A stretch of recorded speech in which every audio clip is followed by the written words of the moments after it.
Hi, welcome to the recap, where we go through 2025's monthly box office offering, starting with January. January 2025 opened quietly with The Damned, a small-scale folk horror film released into theaters with very little fanfare. Set in a harsh, 19th-century Icelandic landscape, the film leaned heavily on atmosphere rather than spectacle, something critics were quick to appreciate. Reviews praised its cinematography, sound design, and Odessa Young's lead performance, helping the film earn a 90% certified fresh score on Rotten Tomatoes. But while critics embraced its slow burn approach, audiences were more divided, with many pointing to the film's deliberate pacing and abrupt ending as major drawbacks. That split was reflected at the box office. Opening in more than 700 theaters, The Damned earned under $1 million in its opening weekend, finishing its theatrical run at just over $1.3 million worldwide. Low, but not unexpected for an independent folk horror release in January. What makes The Damned notable isn't its theatrical performance, but what happened next. Like many January releases, the film found a second life on streaming, where its slow, psychological horror resonated far more strongly than it did in theaters. And The Damned wouldn't be the last January release to follow that pattern. The next major January release aimed much higher. With Den of Thieves 2, Pantera, studios weren't testing atmosphere, they were testing franchise strength.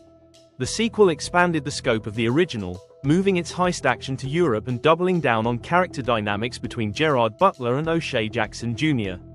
Critics and audiences generally agreed on one thing: the action delivered. Many praised the film's large-scale heists and performances, calling it a solid continuation of the first film's cult appeal, even if its nearly 2.5-hour runtime and uneven pacing drew criticism. At the box office, Pantera posted respectable numbers, earning around $57 million worldwide on a $40 million budget. Not quite a breakout hit, but not a clear failure either. Where the film truly succeeded was after leaving theaters. On streaming platforms like Amazon Prime Video, Den of Thieves 2 found a dedicated audience, with strong engagement from frequent moviegoers helping reframe the sequel as a success. That momentum has reignited conversations around a third installment, proving that in January, box office numbers don't always tell the full story. By mid-January, the box office offered its most extreme contrast yet. On paper, Better Man looked like a risky idea, a biopic of Robbie Williams, portrayed entirely as a CGI chimpanzee. In execution, critics largely loved it. Reviews praised the film's bold visual metaphor, emotional honesty, and willingness to break away from traditional music biopic cliches, earning it an 89% score on Rotten Tomatoes. For many critics, Better Man wasn't just different, it was genuinely innovative. Audiences, however, never showed up. Despite a massive estimated budget of nearly $100 million, the film grossed just $22.5 million worldwide, including only $2 million in the United States and Canada. The result was unavoidable, one of the biggest box office bombs in recent memory. Ironically, the film performed better everywhere else. It earned award recognition, secured a Golden Globe nomination for Best Original Song, received Oscar attention for its visual effects, and even found an audience on home media in the UK. But theatrically, Better Man became a stark reminder of January's limits, proving that critical acclaim alone doesn't guarantee an audience. If Better Man showed the limits of originality in January, Wolfman revealed the risks of misreading audience expectations. Directed by Leigh Whannell and backed by Blumhouse, the film arrived with a proven horror pedigree and a strong lead performance from Christopher Abbott. But from the start, something wasn't clicking. The film opened to just $10.5 million domestically, far below projections, before dropping sharply in its second weekend. Critically, reactions were mixed to negative. While reviewers praised the film's atmosphere, sound design, and Abbott's performance, many criticized its slow pacing, lack of scares, and a story that leaned more toward metaphor than horror. For audiences expecting a traditional werewolf movie, the disappointment was sharper. The film's restrained approach, including the absence of a satisfying transformation sequence, proved divisive, helping push its Rotten Tomatoes score into rotten territory, alongside a similarly low audience rating. Even Blumhouse acknowledged the miss. In the end, Wolfman didn't just underperform, it highlighted a growing January pattern. Audiences weren't rejecting horror, but they were rejecting horror that didn't deliver on its promise. After several high-profile disappointments, January 2025 finally delivered a genuine breakout. Against expectations, one of them Days, an R-rated buddy comedy starring Keke Palmer and SZA, didn't just survive January. It thrived. Produced on a modest $14 million budget, the film opened to more than $11 million, climbing to around $14 million over the Martin Luther King Jr. holiday frame. It ultimately grossed over $51 million worldwide, an undeniable commercial win. Critics and audiences were equally enthusiastic.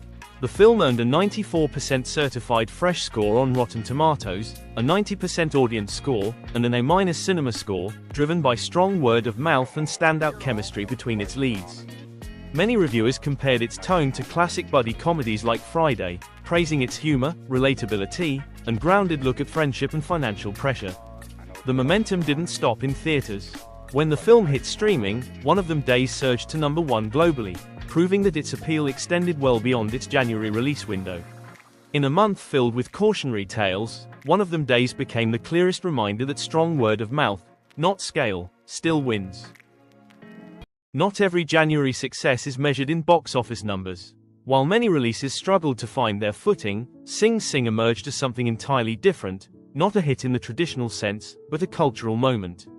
Although a re-release, the film received overwhelming critical acclaim for its emotional honesty and authenticity, anchored by a widely praised performance from Colman Domingo. That momentum translated directly into awards recognition, with 3 Academy Award nominations, including Best Actor, Best Adapted Screenplay, and Best Original Song. But Sing Sing resonated far beyond awards season. Inspired by the real-life rehabilitation through the arts program, the film featured actual former inmates alongside professional actors, blurring the line between storytelling and lived experience. Its unconventional release kept the film in theaters for months, while also bringing it directly into prisons, turning what could have been a prestige drama into something closer to a movement. Audiences didn't just watch Sing Sing, they connected with it. In a month dominated by financial caution and commercial recalibration, Sing Sing became a reminder that cinema's most powerful successes aren't always counted in dollars. By late January, expectations had clearly shifted. Mel Gibson's Flight Risk arrived with a compact premise, a tense, character-driven thriller set almost entirely aboard a plane.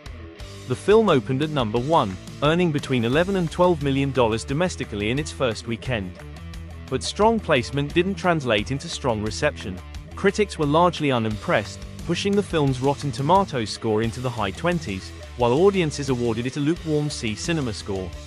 Many reviews pointed to predictable plotting, weak dialogue, and a premise that never fully capitalized on its confined setting, even if some viewers found it passably entertaining.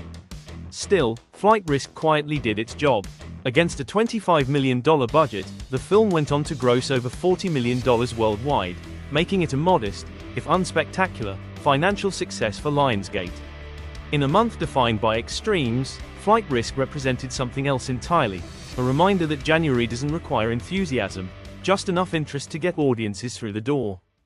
January closed with its most definitive success. Going wide after limited release the previous year, The Brutalist, released by A24, began with a limited rollout before expanding nationwide, a strategy that paid off dramatically. Against a production budget of just under $10 million, the film grossed over $50 million worldwide. Critics were nearly unanimous in their praise, awarding it a 93% Rotten Tomatoes score and a 90 on Metacritic. Adrien Brody's performance, the film's cinematography, and its ambitious exploration of immigration, artistry, and capitalism cemented its status as an awards powerhouse. The film received 10 Academy Award nominations, winning Best Actor, Best Cinematography, and Best Original Score, alongside multiple Golden Globes and international honors. In a month often written off as quiet, The Brutalist became proof that vision and craft can break through at any time. So what did January 2025 actually reveal? Some films struggled. The Damned, Wolfman, and Better Man showed how unforgiving the month can be, especially for ambitious or unconventional projects. Others quietly succeeded. Den of Thieves 2 and Flight Risk proved that modest expectations and controlled budgets can still deliver financial stability. And then there were the standouts. One of Them Days demonstrated the power of word of mouth, while Sing Sing and The Brutalist reminded audiences that cultural impact and artistic ambition still matter, even in January. Taken together, January 2025 wasn't a failure. It was a filter, a month that rewarded clarity, punished confusion, and quietly reshaped how success is measured, whether through streaming longevity, cultural resonance, or awards recognition. Hollywood may treat January as an afterthought, But in 2025, it told one of the year's most revealing stories.